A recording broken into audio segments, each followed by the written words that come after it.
The danger of self-conceit. Wise in thine own eyes. Trust in the Lord with all thine heart, and lean not unto thine own understanding. In all thy ways acknowledge him, and he shall direct thy paths. Be not wise in thine own eyes. Fear the Lord, and depart from evil.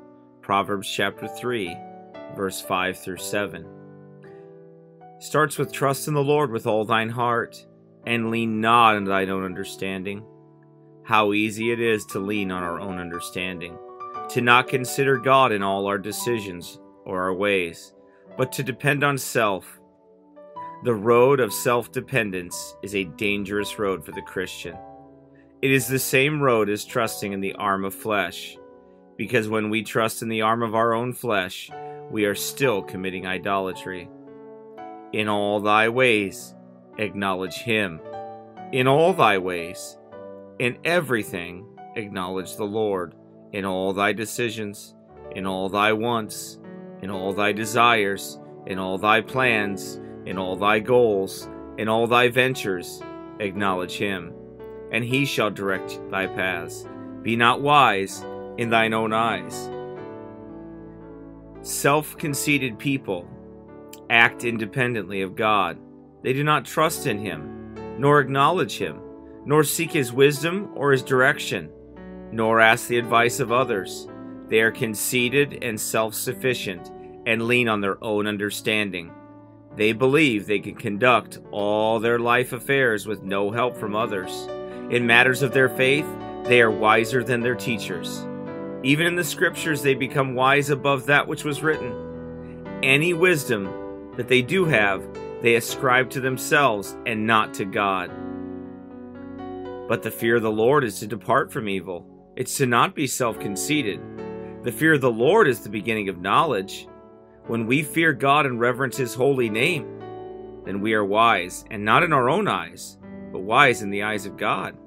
A man is truly wise when he has reverence for God's holy word, when he fears God above worldly intellect and wisdom and all that he has learned.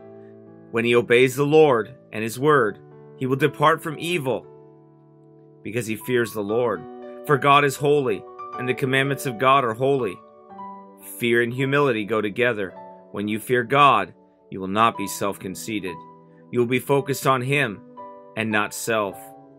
Fearing God makes a man wise and humble. This fear includes reverence of God, faith in him, dependence on him, acknowledgement of him, seeking to him for direction, and carefulness not to offend him. This is a man that is wise before the Lord. He hides the commandment in his heart.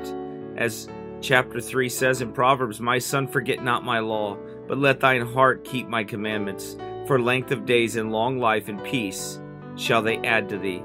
Let not mercy and truth forsake thee. Bind them about thy neck, write them upon the table of thine heart. So shalt thou find favor and good understanding in the sight of God and man." And then it said, "Trust in the Lord with all thine heart, and lean not on thine own understanding. In all thy ways acknowledge him, and he shall direct thy paths." The verse tells us how to acknowledge God in all our ways. That's by hiding his commands in our hearts. If we hide the commands of God in our hearts, he will direct our paths. If we acknowledge God in everything, he will direct our paths, and we will not be self-conceited. We will not depend on self, but we will depend on God. And the warning is there, "Be not wise in thine own eyes. Fear the Lord, and depart from evil. It shall be health to thy navel, and marrow to thy bones."